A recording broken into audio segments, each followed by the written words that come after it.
अस्सलाम वालेकुम, मैं पीरज़ादा शाकिर और इस वक्त हमारे साथ है आफ्ताब रसूल मलिक जो कुपवारा से बिलोंग करते हैं, जिन्होंने आज कंट्री का सबसे बड़ा एग्जाम क्वालिफाई। तो कुपवारा के हवाले से हम बात करें तो कुपवारा में काफी कम लोग हैं जिन्होंने इतना बड़ा एग्जाम क्वालिफाई किया है। तो आज हमने मुनासिब समझा कि हम आफ्ताब रसूल साहब से बात करें और इनसे जाने कि इन्होंने कितना स्ट्रगल किया है इस इतने बड़े एग्जाम को क्वालिफाई करने के लिए। आफ्ताब साहब, आपका बहुत बहुत शुक्रिया हमारे साथ जुड़ने के लिए और आपको हम मुबारकबाद दे रहे हैं कि आपने इतना बड़ा एग्जाम क्वालिफाई किया। Thank you. तो आपने जो बेसिक स्टडीज की है वो कहाँ से की है? Basic studies, I started from class 6. I was outside my home. I did not study at home. I went to JNB.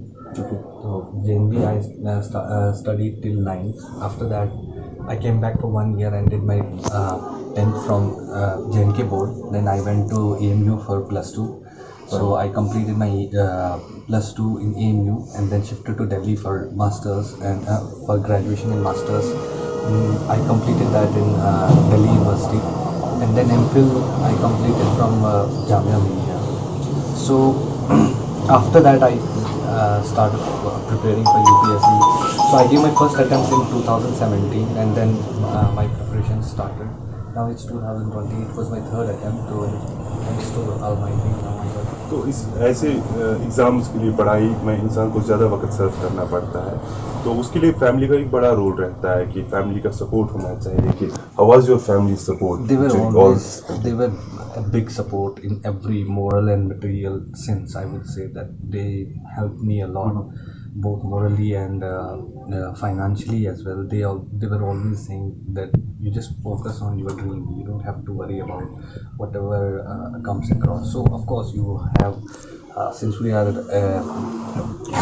from middle class family, so we have some problems, so we have to cope up with that simultaneously, and it was a good experience, I would say. So it was a good journey until now. So my parents were always a big support, my family, my friends especially, they were also good support to me. So it was nice. तो basically इंसान का एक ज़िंदगी में एक M होता है कि मुझे क्या बनना है। तो आप पहले से ही आईएएस बनना चाहते थे या कुछ और एम था ज़िंदगी में से? There were two things. IES was something I wanted to do, and academics was my passion. So I followed both of them simultaneously because I'm still doing my PhD from in Delhi. I'm pursuing my PhD side by side, and I did my NetGRF also back in 2013. So that was something which interested me, and this was something I wanted to do since the day first I just came out from my home. So both of the things were very important from their own perspective. So I just try to balance out both of them. So ultimately I'm happy that the allocation is still to happen. It did not happen right until now. So क्या preference आएगा? आप IPS में जाओगे या IAS में Let's जाओगे? hope whatever we will get. तो आप खुद की क्या चॉइस रहेगी आपकी? So everyone wants to be an IES, so preference is always IES, but it depends how the allocations will happen and which service I will get. So it does not, it's not up to me. Yes, exactly. So you have studied outside the state for such a long time. अगर आप कश्मीर में होते तो आप समझते हो कि यहाँ पे जो गवर्नमेंट या non government imposed lockdowns, hartals वगैरह कैसा इम्पैक्ट करते हैं वो स्टडीज पे बच्चों की? क्या समझते हैं आप? Of course, you need a particular atmosphere to study, but I would say that if your plan A doesn't work, you will have to go back to plan B. Since plan B is like if you don't have internet, what will you do next? Because obstacles in one form and in other form they will come. It's not that you go to Delhi and you will become an IES, because thousands and thousands aspirants come every year to Delhi and they try to prepare genuinely for the UPSC. And of course everybody, what matters is how you are preparing, what kind of material you are using, strategy, what's your strategy, how consistent you are, and how dedicated you are about it. And that is something which makes the difference at the end. And your patience level is very much tested by this exam, because you need to be patient throughout the exam, and while giving the exam, while preparing the exam, while after the exams, you need to be very patient and calm. All these things matter in this examination, and I won't say that it's only in this examination, I would say every competitive examination, if you are doing it, do it calmly, do it as if you are preparing just for an exam, because after all it's just an exam. तो जैसे strategy की हम बात करें कि कैसी strategy, क्या strategy बनानी चाहिए जो आज एस्पिरेंट्स है, जो आज KS IAS के लिए प्रिपेयर कर रहे हैं, क्या बताया जा रहा है कि 16 घंटे की पढ़ाई करनी है, 14 घंटे की पढ़ाई करनी है, सोशल लाइफ को खत्म करना है? इज इट ए मिथ और reality? I would say it depends upon the individual, what kind of personality you are. Your personality, your background, your understanding, that will play an important role in making your own strategy. Because whatever helped for me, or whatever worked for me may not work for the other student. Whatever my strategy, that was just mine only. That cannot work for everyone, every student. If there are 890 selections, 890 ways are there to become an IAS, to qualify this examination. So there is no particular strategy I would talk about that will make you an IAS. But yes, there are some things which we have to keep in mind.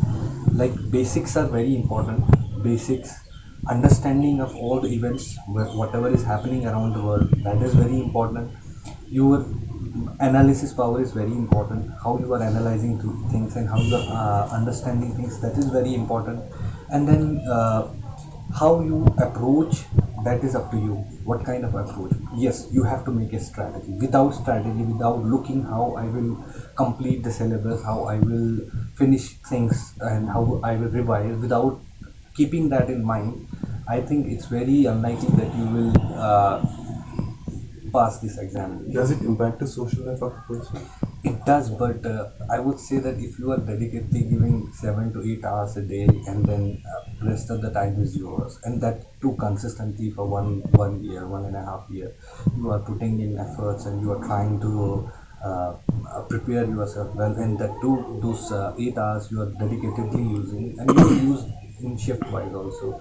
Rest of 16 hours is yours. You can sleep, you can have other curricular interests as well. So I don't think that becoming qualifying UPSC makes you isolated. Of course, to a certain extent, you have to compromise with other things. You need to use your time very efficiently, very wisely, but at the same time it cannot stop you from doing other things as well, and that way also it won't be too much of a burden. There are many aspirants who want to go for such a prestigious exam, but they lack financial support.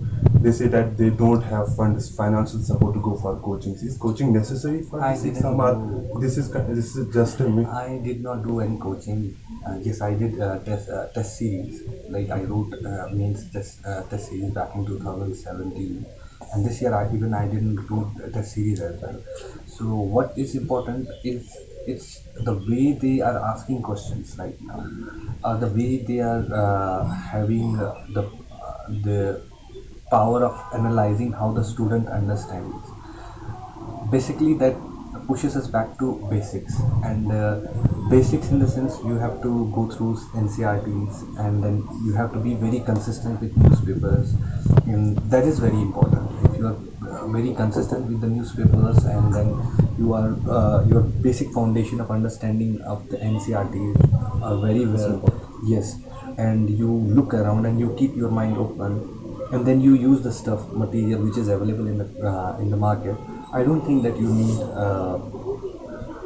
need particularly some sort of coaching.